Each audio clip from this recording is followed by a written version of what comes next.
Okay, make sure I don't call Aaron O'Campbell-Manzano's coach this week. Hi everybody, I'm James Yodice. I'm the preps editor here at the Journal, joined again by Ken Sickenger. We're going to talk about week 4 of the prep football season in just a second.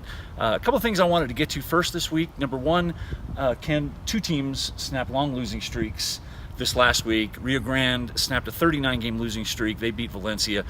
Santa Fe snapped a 35-game losing streak. They beat Espanola Valley on a walk-off field goal.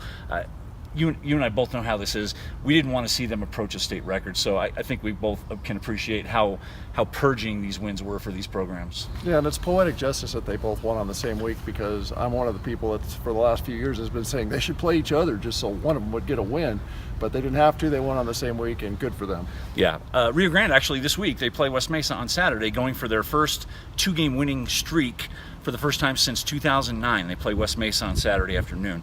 A couple of things I wanted to get to as well. As we get close to the midway point, we're into week 4. It's pretty clear that the 3 best teams in Class 6A football are all from the metro area, that being Cleveland, La Cueva, and El Dorado.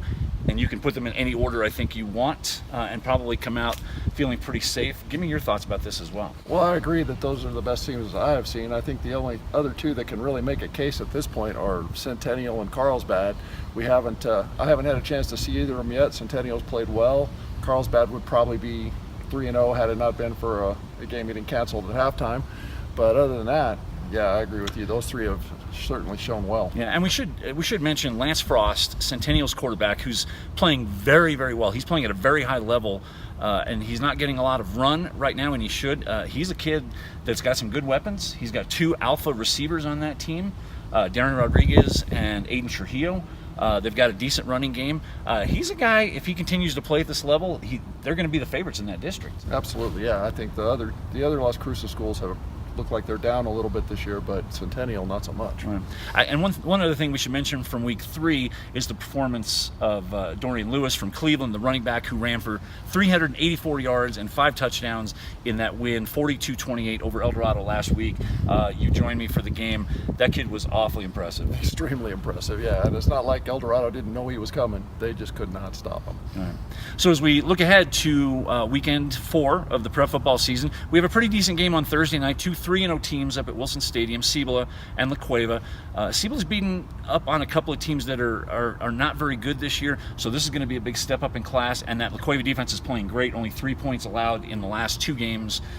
This is going to be a big test for my Cougars. Oh, yeah, absolutely. And look, La Cueva is not only about defense. I mean, that DeAndre Williams at running back is very, very good. Right, and we should also mention that La Cueva's quarterback to start the season, Dylan Summer, did not play last week. Apparently has a shoulder injury that he suffered against Valley right at the end of the first half. So Austin Smith played very well against Las Cruces last week, and was more than just a game manager. Oh yeah, he did a good job. And I think, Dylan Summer was in uniform. I don't think he's extremely far away from playing, but I don't think the Bears lose a whole lot without him. Right, so that La Cueva defense is going to be a tough test for Cibola. On Friday, the big game around the metro area would be in Los Lunas, the game where I'm going to be on Friday. Roswell High School, coming off a loss to Hobbs last week, playing undefeated Los Lunas. The Tigers on opening day beat another really good 5A team in Piedra Vista. This is going to be another big test for that group. Yeah, I think that's an interesting game. It's kind of hard to predict that one.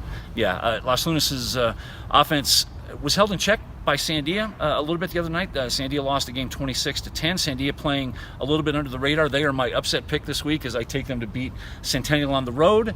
It's a stretch, but I think Sandia has the running game to travel. Centennial coming off a Saturday afternoon game. It can always be tricky to pick those teams the following Friday when they play on a hot Saturday afternoon the week before. So I'm sort of leaning toward that way. I also like one of the other games I think we should mention too, even though it's not a key game around the state, is Del Norte and Albuquerque High. Your alma mater, Del Norte. These 2 teams always have a great great, entertaining game. That's always a lot of fun. Dunworthy's an upset pick for me this week. Yeah, I've tried with them a couple times already and gotten burned, so I'm going to have to stick with the Bulldogs on this one. I understand. And one last thing I want to mention before we go, Hope Christian, which has dropped down into 3A this year, looks sensational. They're coming off a huge win over Moriarty, 44-0. They play West Las Vegas this coming Saturday night at Milne. Hope is ranked number 1 in 3A. West Las Vegas, I believe, is ranked 7.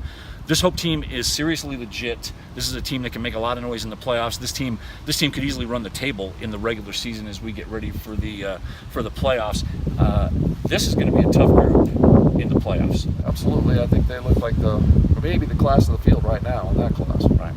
Anyway, thanks for visiting with us this week. Remember, you can find our picks at abqjournal.com, and you can also pick up a copy of Thursday's Albuquerque Journal to see who Ken and I picked in some of the key games for this week. So have a great weekend, enjoy the football, and we'll see you next week.